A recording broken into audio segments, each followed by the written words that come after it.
A traição dói, mas o tempo é um mestre silencioso que coloca cada peça em seu devido lugar. Isadora acreditava ter deixado para trás o peso de uma família que a menosprezava, trocando a opulência vazia de Vitória por uma vida simples e honesta ao lado do homem que amava. Após 3 anos de silêncio e difamações, o passado bate à sua porta na forma de um envelope timbrado. O que seus pais esperavam que fosse um momento de rendição, tornou-se a maior ironia de suas vidas.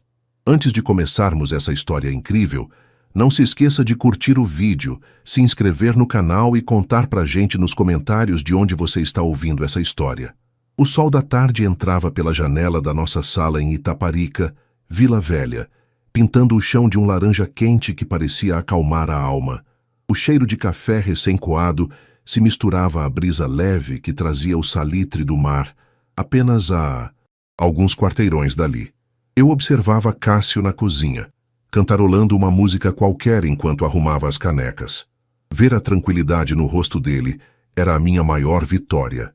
Há 3 anos, o silêncio era o meu bem mais precioso. 1095 dias sem ouvir os gritos autoritários de Heitor, meu pai, ou os comentários passivo-agressivos de Clarice, minha mãe. 3 anos desde que decidi que o sangue que corria nas minhas veias não era um contrato de servidão ao ego deles. Minha vida em Vitória, antes da ruptura, parecia um comercial de luxo, mas por dentro era um deserto de afeto. Meus pais sempre tiveram um plano para cada passo que eu dava, mas esses planos sempre incluíam eu ficar em segundo plano para que Bernardo, meu irmão mais velho, pudesse brilhar. Bernardo era o prodígio, o herdeiro dos negócios de logística da família, o homem que levaria o sobrenome adiante. Eu era apenas a peça decorativa que deveria casar com um herdeiro de igual linhagem para fortalecer os laços da alta sociedade capixaba. O ponto de ruptura não foi um evento único, mas uma sucessão de adagas cravadas pelas costas. O ápice ocorreu na minha formatura de direito. Enquanto eu subia ao palco, com o coração acelerado e os olhos buscando o rosto de Heitor e Clarice na plateia, encontrei apenas cadeiras, vazias. Eles haviam preferido viajar com Bernardo para um torneio de tênis em Miami, alegando que uma formatura de universidade pública era apenas um rito burocrático e não um evento social de relevância. Chorei escondida no banheiro, abraçada ao meu diploma, sentindo o peso daquela indiferença. Meses depois, quando apresentei Cássio a eles, a situação piorou. Cássio não vinha de uma família com sobrenome em fachadas de prédios na Praia do Canto. Ele era um professor de história da rede pública, um homem que valorizava livros mais do que relógios de ouro. Meu pai nem sequer se deu ao trabalho de apertar a mão dele direito. Ele é de um nível abaixo, Isadora. Você está chafurdando na mediocridade por capricho, Heitor disse, sem o menor pudor, na frente do meu noivo. Minha mãe completou o serviço, espalhando para todo o nosso círculo social que eu estava passando por um surto psicótico e que era emocionalmente desequilibrada. Eles preferiam que eu fosse vista como louca do que admitir que eu tinha vontade própria. A última vez que nos falamos, eu saí da mansão deles apenas com o que cabia no meu carro antigo. Deixei para trás as joias, as roupas de grife e as expectativas sufocantes. Casei-me com Cássio em uma cerimônia simples, no cartório, seguida de um almoço com amigos que realmente nos amavam. Durante esses 3 anos, as poucas notícias que me chegavam eram de que eles continuavam a me pintar como a filha ingrata e instável que abandonou a família por um aventureiro. Eu aprendi a ignorar. Construí minha carreira em um pequeno escritório de advocacia focado em causas sociais e encontrei em Vila Velha a paz que o luxo de Vitória nunca me deu. Até que o interfone tocou naquela terça-feira. Cássio atendeu, estranhando o horário. Isadora, é uma tal de Luciana Valadares. Diz que é advogada do seu pai e que precisa entregar um documento em mãos. Senti um frio na espinha, um eco de uma ansiedade que eu achei ter enterrado. Luciana era o braço direito de Heitor, uma mulher fria, cujos sapatos de grife sempre batiam no mármore com um som de autoridade absoluta. Quando ela entrou no meu apartamento, o contraste era gritante. Ela olhou para o Matisse Psi, meu sofá de tecido simples, e para as estantes cheias de livros de Cássio com um ar de superioridade indisfarçável. Ela não aceitou o café que ofereci. Sentou-se na ponta da cadeira, colocou uma pasta de couro sobre a mesa e me encarou com olhos que pareciam calcular o valor de cada móvel do meu lar. Isadora, seu pai solicitou que eu viesse pessoalmente. É um assunto urgente e estritamente formal, disse ela, com aquela voz modulada para não demonstrar emoção. Como você sabe, o distanciamento entre vocês criou alguns entraves burocráticos. Ele precisa da sua assinatura neste documento para dar continuidade a uma transação importante da empresa e de alguns bens da família. Eu olhei para o envelope pardo sobre a mesa. O timbre do escritório de advocacia era o mesmo que anos atrás. Eu sonhava em estagiar antes de perceber que lá se vendia a justiça pelo preço da conveniência. Cássio apertou levemente o meu ombro, um sinal de apoio silencioso. Respirei fundo, sentindo o ar pesado de uma tensão que não pertencia mais àquele ambiente. 3 anos de silêncio, Luciana. Comecei, minha voz saindo mais firme do que eu esperava. 3 anos em que eu fui chamada de desequilibrada em cada evento social da cidade. 3 anos em que Heitor e Clarice fingiram que eu não existia, a menos que fosse para me usar como exemplo de má conduta. E agora, de repente, eu sou necessária para um documento? Luciana não piscou. Sua assinatura é necessária por conta de uma cláusula de usufruto e herança antecipada que foi mal redigida há 10 anos. Sem o seu de acordo, os ativos ficam congelados para a venda pretendida. É meramente pro forma, Isadora, uma formalidade que ajudará a manter o patrimônio que futuramente também será seu. Abriu o envelope devagar. O papel era de alta gramatura, o tipo de papel que grita poder. Meus olhos percorreram as linhas técnicas, os termos jurídicos que eu conhecia tão bem. Eu esperava uma tentativa de reconciliação disfarçada, ou talvez uma ameaça velada de deserdar-me. Eu esperava qualquer coisa que viesse do orgulho ferido de Heitor. Mas quando meus olhos focaram na página 3, no parágrafo sobre a partilha de responsabilidades e a situação financeira atual da holding logística, meu cérebro processou a informação e algo dentro de mim se quebrou, não de tristeza, mas de uma ironia tão absoluta que o peso daquela opressão de anos evaporou em um segundo. Eu comecei a rir. Não foi um risinho de canto de boca, foi uma gargalhada visceral, daquelas que fazem a barriga doer e os olhos lacrimejarem. Eu ri tanto que precisei me apoiar na mesa para não cair da cadeira. Luciana Valadares, a mulher que nunca perdia a postura, arregalou os olhos claramente desconfortável. Isadora, você está bem? O documento é sério. Trata-se de um pedido de anuência para uma recuperação judicial e venda de ativos críticos para pagar credores. Ela disse, a voz subindo um tom, perdendo a calma habitual. Eu limpei uma lágrima do canto do olho, ainda arquejando. Eu estou ótima, Luciana. Nunca estive melhor. O que me faz rir é que, depois de passarem 3 anos me chamando de louca e desequilibrada, agora eles precisam desesperadamente que essa mesma louca assine um documento comprovando que ela é plenamente sã e consciente para assumir as dívidas que o filho prodígio deles causou. Olhei para a advogada, vendo a máscara dela cair.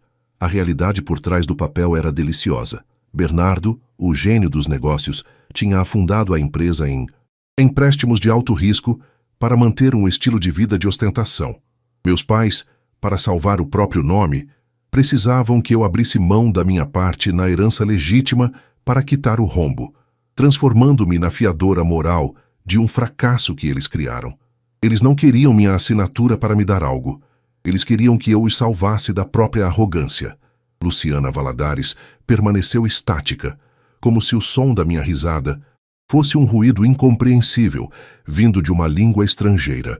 Ela ajustou os óculos de armação fina, visivelmente desconcertada pelo fato de que a filha desequilibrada agora possuía o controle absoluto da narrativa. O silêncio que se seguiu foi preenchido apenas pelo som do vento soprando mais forte lá fora, trazendo aquele cheiro característico de chuva iminente que costuma atingir Vila Velha no final da tarde. Isadora, por favor, recomponha-se, disse ela. recuperando aquele tom de voz gélido e profissional que usava para intimidar estagiários. Não há motivo para essa reação. Estamos tratando da sobrevivência da Transvix. O nome da sua família está em jogo.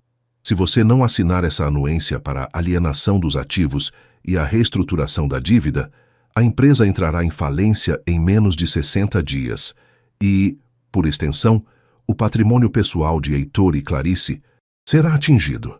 Eu parei de rir, mas o sorriso de satisfação não saiu do meu rosto.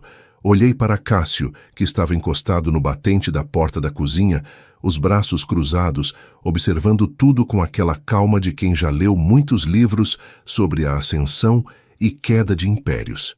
Ele não disse uma palavra, mas o olhar dele me dava o suporte necessário. Voltei minha atenção para Luciana, sentindo o peso do papel sob meus dedos. Era um papel frio, sem vida, exatamente como a mansão onde cresci. Sabe o que é realmente irônico, Luciana? Comecei. Minha voz agora baixa e precisa, cada palavra pesada como chumbo.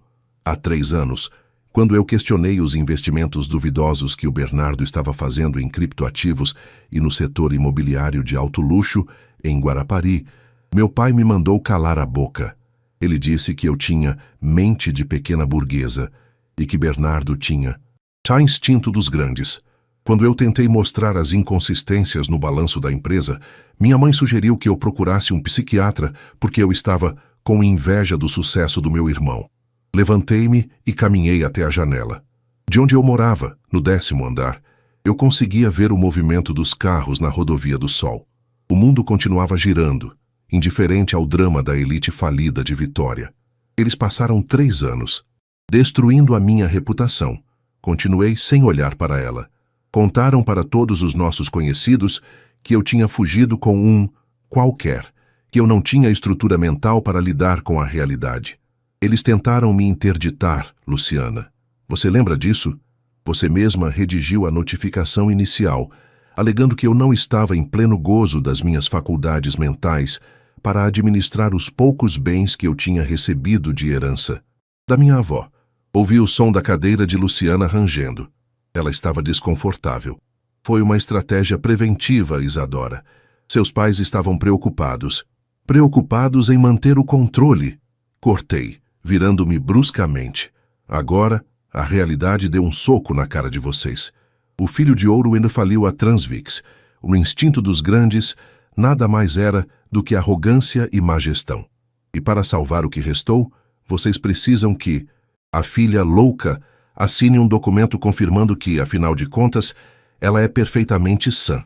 Porque, se eu fosse louca, essa assinatura não valeria nada, não é mesmo? E o processo de recuperação judicial seria impugnado pelos credores. A advogada tentou mudar a abordagem. Ela abriu uma segunda pasta e retirou um extrato. Se você assinar, Heitor está disposto a restabelecer sua mesada retroativa e garantir que você tenha um cargo de diretoria consultiva na nova holding. Você não precisaria mais, ela olhou ao redor desdenhosa, viver nessas condições. Poderia voltar para a Ilha do Boi, retomar sua vida social. Olhei para o meu apartamento. Ele era pequeno, sim. Os móveis eram de uma loja popular de Vila Velha e as paredes precisavam de uma nova demão de tinta. Mas cada centímetro daquele lugar tinha sido conquistado com o meu trabalho e o do Cássio. Não. Havia ali o cheiro de mofo da hipocrisia. Não havia o peso de ter que fingir ser quem eu não era. Você realmente não me conhece, Luciana, e meus pais conhecem menos ainda, eu disse, aproximando-me da mesa e fechando a pasta de couro com um baque seco. Eu não quero a mesada deles. Eu não quero um cargo de fachada para limpar a sujeira que o Bernardo fez. Eu sou advogada, eu sei ler as entrelinhas. O que vocês querem é que eu renuncie à minha parte na legítima para que esses bens sejam usados como garantia em um empréstimo de última instância com o Banco do Estado. Se o Bernardo errar de novo, e ele vai errar, eu fico sem nada e ainda saio como cúmplice da derrocada. Luciana empalideceu. A precisão da minha análise técnica tinha destruído qualquer tentativa de manipulação emocional ou financeira. O que você quer, então? Ela perguntou, a voz agora tremendo. Levemente. Eles estão desesperados, Isadora. Seu pai teve um princípio de infarto na semana passada por causa das cobranças judiciais. Sua mãe não sai mais de casa com vergonha dos vizinhos. O que eu quero? Repeti a pergunta, sentindo uma onda de poder que eu nunca imaginei possuir. Eu quero que eles sintam exatamente o que eu senti quando me deixaram sozinha naquele auditório de formatura. Eu quero que eles sintam o vazio que eu senti quando ouvi minha própria mãe dizer que eu era uma vergonha para o sobrenome. Caminhei até a porta e a abri, sinalizando que a reunião tinha acabado. Eu não vou assinar nada hoje. Vou levar esses documentos para o meu escritório amanhã. Vou analisá-los como a advogada que eu sou, não como a filha que eles descartaram. Diga ao Heitor que, se ele quiser a minha assinatura, ele terá que vir aqui, pessoalmente. Ele e a Clarice. E o Bernardo também. Eles vão subir esses 10 andares, sentar nesse sofá de nível baixo e pedir desculpas. Não por estarem falidos, mas por terem sido covardes. Luciana se levantou, recolhendo suas coisas com mãos trêmulas. Ela parecia menor do que quando entrou. Eles nunca farão isso, Isadora. O orgulho do seu pai... Então o orgulho dele vai acompanhá-lo até o Tribunal de Falências. Respondi, fria. O prazo de vocês termina. Quando? Sexta-feira?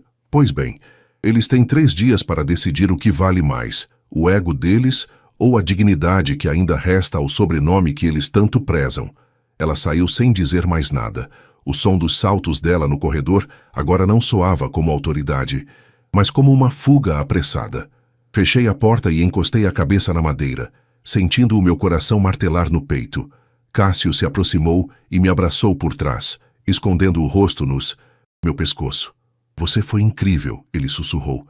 Mas você sabe que eles vão tentar algo sujo, não sabe? Gente como eles não aceita ser encurralada por quem consideram inferior. Eu sei, Cássio, respondi, respirando o cheiro de café e honestidade que ele exalava. Mas eles esqueceram de um detalhe. Eu fui treinada por eles. Eu conheço cada truque, cada armadilha e cada podre que está escondido naqueles arquivos da Transvix. Se eles querem guerra, eles vão descobrir que a filha desequilibrada é a única que sabe exatamente onde estão enterrados os corpos. Senti um arrepio de antecipação. Pela primeira vez em 3 anos, eu não era a vítima. Eu era a juíza, o júri e, se fosse necessário, a carrasca de um império construído sobre a humilhação alheia. A noite caiu sobre o Espírito Santo, e enquanto as luzes de Vitória brilhavam à distância, eu comecei a traçar meu próprio plano. A vingança, eu percebi, não era sobre dinheiro. Era sobre forçá-los a olhar no espelho e ver o que eles realmente eram. Pessoas pequenas em casas grandes. Quarta e quinta-feira passaram como se o tempo tivesse decidido se arrastar apenas para me torturar, ou talvez para dar a Heitor o espaço necessário para que seu orgulho fermentasse até azedar. Eu conhecia o modus operandi do meu pai. Ele acreditava piamente que o silêncio era uma ferramenta de negociação. Ele achava que, ao não responder de imediato, me deixaria ansiosa, fazendo com que eu voltasse atrás e assinasse os papéis por puro desespero de reatar os laços. Mas ele esqueceu que eu não era mais aquela menina que chorava no canto da sala, esperando um sinal de aprovação. Eu era uma advogada que entendia de prazos processuais e, mais do que isso, eu era uma mulher que havia aprendido a saborear a própria companhia. Na manhã de sexta-feira, o ar em Itaparica estava pesado. Uma frente fria subia pelo litoral do Espírito Santo, trazendo nuvens cinzentas que encobriam o sol e faziam o mar de Vila Velha parecer uma chapa de aço escovado. O vento assoviava nas frestas da janela da minha sala, um som agudo que parecia pontuar a minha própria expectativa. Eu estava sentada à mesa de jantar, que agora servia de escritório improvisado, revisando cada linha dos documentos que Luciana deixara. Quanto mais eu lia, mais eu percebia o tamanho do abismo. Bernardo não tinha apenas sido incompetente, ele fora imprudente a um nível quase criminoso, misturando contas pessoais com as da holding e usando ativos da Transvix como garantia para empréstimos em fomentos de fachada que cheiravam a esquema de pirâmide. O interfone tocou exatamente às 14 horas. Meu coração deu um solavanco, mas respirei fundo, buscando o centro da minha calma. Isadora, Eles estão aqui embaixo. Um carro preto, blindado. Seu pai, sua mãe e o Bernardo. A voz do porteiro, o seu Getúlio, soava impressionada. Naquele prédio de classe média, uma Mercedes-Benz de última geração não passava despercebida. Pode deixá-los subir, Getúlio. Obrigada, respondi, desligando o aparelho. Cássio apareceu no corredor. Ele tinha voltado, mais cedo da escola onde lecionava. Ele me olhou, viu as minhas mãos levemente trêmulas e apenas acenou com a cabeça. Vou ficar no quarto lendo. Se precisar de mim, é só chamar. Mas sei que você dá conta disso sozinha, ele disse, dando-me um beijo rápido na testa antes de desaparecer. O apoio dele era o meu alicerce. Ouvi o som do elevador parando no meu andar. O corredor, que geralmente ecoava risadas de crianças, ou o som de televisão dos vizinhos, parecia subitamente mergulhado em um vácuo. 3 batidas secas na porta, firmes, autoritárias. Abri a porta e me deparei com o fantasma do meu passado. Heitor estava mais magro, o rosto vincado por uma preocupação que o dinheiro não conseguia mais esconder. Clarice, minha mãe, parecia uma estátua de cera. O conjunto de seda que ela usava devia custar o valor de 3 meses do meu aluguel, mas a expressão de desprezo ao olhar para o corredor estreito do prédio era gratuita. E Bernardo estava destruído. Ele não conseguia me olhar nos olhos. O prodígio parecia um garoto que acabara de quebrar o brinquedo mais caro da casa e não sabia como colá-lo. Entrem, eu disse, dando passagem. Não houve abraços. Não houve... Senti sua falta. O ar se encheu instantaneamente com o perfume caro da minha mãe. Um cheiro de jasmim e... arrogância que me fez ter náuseas por um segundo. Eles se acomodaram no meu sofá como se tivessem medo de contrair alguma doença. Heitor limpou a garganta, os olhos percorrendo as estantes de livros, a televisão pequena, o tapete que eu e Cássio compramos em uma promoção. Isadora, vamos ser objetivos. Heitor começou, a voz ainda tentando manter aquela cadência de comando. Luciana nos passou sua exigência. Sinceramente, achei de um mau gosto tremendo. Trazer-nos até aqui nessas condições, apenas para satisfazer um ego ferido, é algo que eu esperaria do seu marido, não de uma filha minha. Senti o sangue ferver, mas mantive o rosto impassível. Engraçado você falar em ego, pai. Foi o ego de vocês que me transformou em uma pária social por 3 anos. Foi o ego do Bernardo que enterrou a Transvix em um buraco de dívidas que nem o Porto de Tubarão conseguiria tapar, e foi o seu ego que achou que poderia me comprar com uma diretoria consultiva de mentira. Olha como você fala com o seu pai. Clarice interveio, a voz esganiçada. Nós viemos até aqui, nos submetemos a esse ambiente, e você nos recebe com pedras nas mãos? Você sempre foi a difícil, Isadora, a desequilibrada que nunca soube valorizar o berço onde nasceu. Eu dei um passo à frente, debruçando-me sobre a mesa onde os documentos estavam espalhados.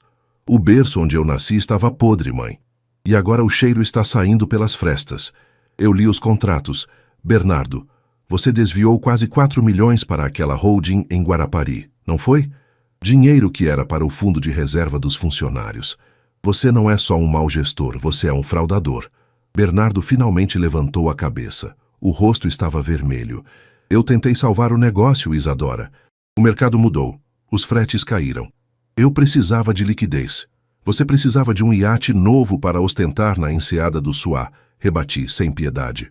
E agora, para que você não termine respondendo a um processo criminal por apropriação indébita e para que o papai não perca a casa da Ilha do Boi, vocês precisam que eu assine uma renúncia de herança antecipada que me vincula à responsabilidade solidária de pagar esses credores. Vocês vieram aqui para que eu salve a pele do Bernardo sacrificando o meu futuro. O silêncio que se seguiu foi absoluto. Heitor fechou os olhos, as mãos descansando sobre os joelhos, tremendo levemente. Ele sabia que eu tinha descoberto a verdade nua e crua. Não era apenas uma recuperação judicial. Era uma tentativa desesperada de evitar a prisão do filho-homem. O que você quer, Isadora? Heitor perguntou, a voz agora rouca, despojada de qualquer autoridade. Você quer que eu peça perdão? Tudo bem, eu peço. Perdoe-nos por termos sido severos demais. Agora, por favor, assine. O banco deu o prazo até às 17 horas. Eu olhei para ele e senti uma mistura de pena e desprezo.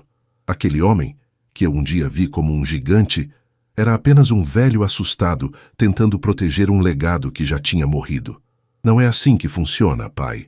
Uma perdoe-nos. Arrancado a forceps entre quatro paredes, não vale o papel onde esses contratos foram impressos. Eu quero que vocês sintam o que eu senti.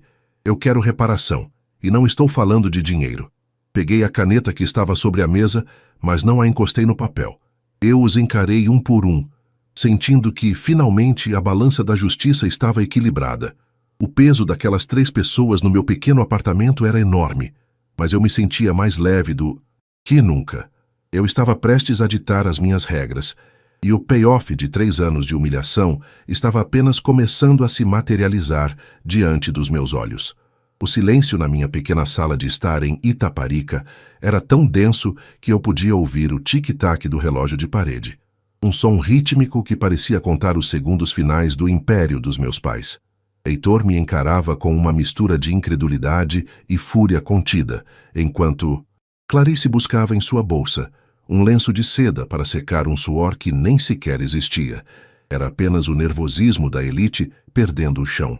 Bernardo, por outro lado, parecia ter encolhido. O homem que cruzava as pernas nos camarotes mais caros de Vitória agora mal conseguia sustentar o peso do próprio corpo no meu sofá de tecido rústico. Você quer reparação? Heitor repetiu, a palavra soando amarga em sua boca. Isadora, estamos falando de milhões de reais. Estamos falando de evitar que o nome da nossa família seja arrastado pela lama dos tribunais de falência. O que mais você quer além de ver seu irmão livre de um processo? Eu me levantei e caminhei até a estante, pegando meu celular. O reflexo da tela mostrava meu rosto calmo, um contraste gritante com a desolação à minha frente. Eu não quero o dinheiro de vocês, pai. Eu já provei que consigo viver sem ele. O que eu quero é a verdade. Coloquei o celular sobre a mesa, com a câmera virada para eles. Vocês passaram 3 anos dizendo a cada empresário, a cada vizinho da Ilha do Boi e a cada parente que eu era uma desequilibrada, uma louca que precisava de tratamento. Pois bem, se eu sou louca, minha assinatura neste documento é nula. Para que este papel tenha valor legal e salve a pele do Bernardo, vocês precisam admitir que mentiram. Clarice soltou um suspiro ofendido.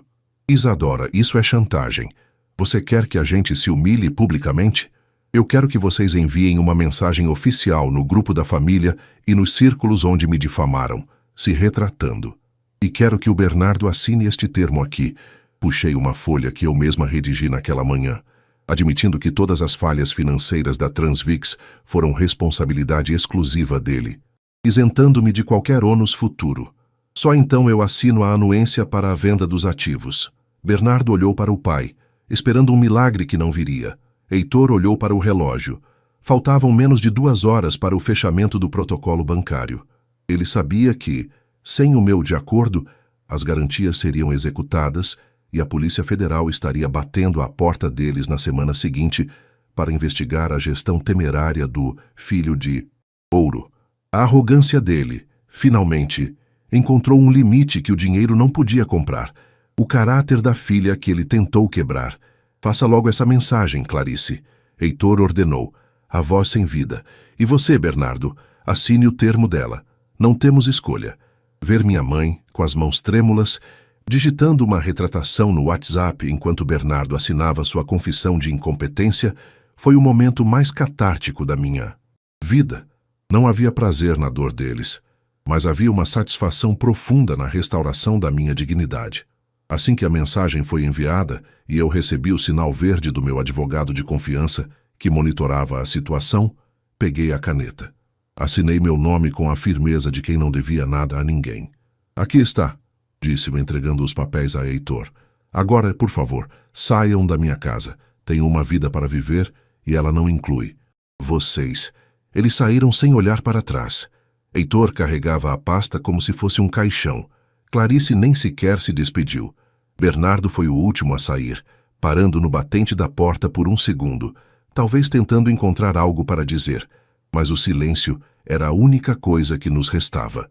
Fechei a porta e, pela primeira vez em anos, senti que o ar de Vila Velha estava verdadeiramente limpo. Cássio saiu do quarto e me abraçou com tanta força que senti minhas costelas estalarem levemente. Não precisamos de palavras. 6 meses depois, a vida seguiu seu curso implacável, mas justo. A Transvix não sobreviveu como eles esperavam. A venda dos ativos apenas pagou as dívidas e evitou a prisão de Bernardo. Mas o patrimônio da família evaporou. A mansão na Ilha do Boi foi vendida para quitar honorários e impostos atrasados. Meus pais agora moram em um apartamento de 2 quartos na Praia do Canto, um imóvel que Heitor sempre considerou coisa de classe média baixa.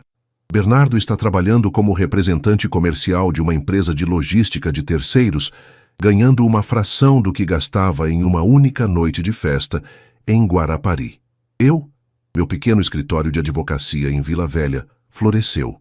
As pessoas começaram a me procurar, não pelo meu sobrenome, mas pela minha competência e pela história da advogada que enfrentou os próprios gigantes. Recentemente, fomos convidados para um jantar na casa de uns amigos em comum.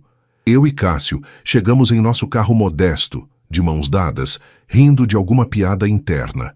Encontrei minha mãe no buffet. Ela usava um vestido de uma coleção de 5 anos atrás, tentando manter a pose enquanto servia-se de uma moqueca capixaba. Quando nossos olhos se cruzaram, ela não teve coragem de sustentar o olhar. Ela viu no meu rosto não o ódio, mas a indiferença. E a indiferença, descobri, é a maior das vinganças. Sentei-me à mesa com Cássio, observando o movimento da festa. O som das risadas, o cheiro do coentro fresco e o calor humano daquele lugar eram reais. Olhei para o meu celular e vi uma notificação de um novo caso que ganhei naquela tarde. Sorri. Eu não era mais a filha desequilibrada. Eu era a mulher que construiu seu próprio reino sobre os escombros de uma linhagem que valorizava o ter acima do ser. A vingança não foi vê-los na miséria, embora a queda tenha sido grande. A verdadeira vingança foi provar que eu nunca precisei da aprovação deles para ser completa. O documento que a advogada me trouxe naquele dia não era um pedido de ajuda, era o atestado de óbito da autoridade deles sobre mim. E enquanto eu tomava um gole de suco, olhando para o homem, maravilhoso ao meu lado, eu percebi que a melhor parte de ter rido naquela tarde não foi a ironia da situação. Foi saber que, a partir daquele momento, ninguém mais riria da minha cara.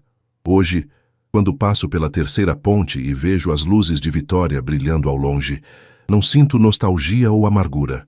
Sinto apenas a paz de quem atravessou a tempestade e descobriu que o porto seguro sempre esteve dentro de si mesma. Meus pais perderam o status, o dinheiro e o poder. Eu perdi o medo. E no final das contas, eu saí ganhando muito mais do que eles jamais poderiam imaginar. A vida é, de fato, uma advogada implacável quando se trata de cobrar as dívidas do coração.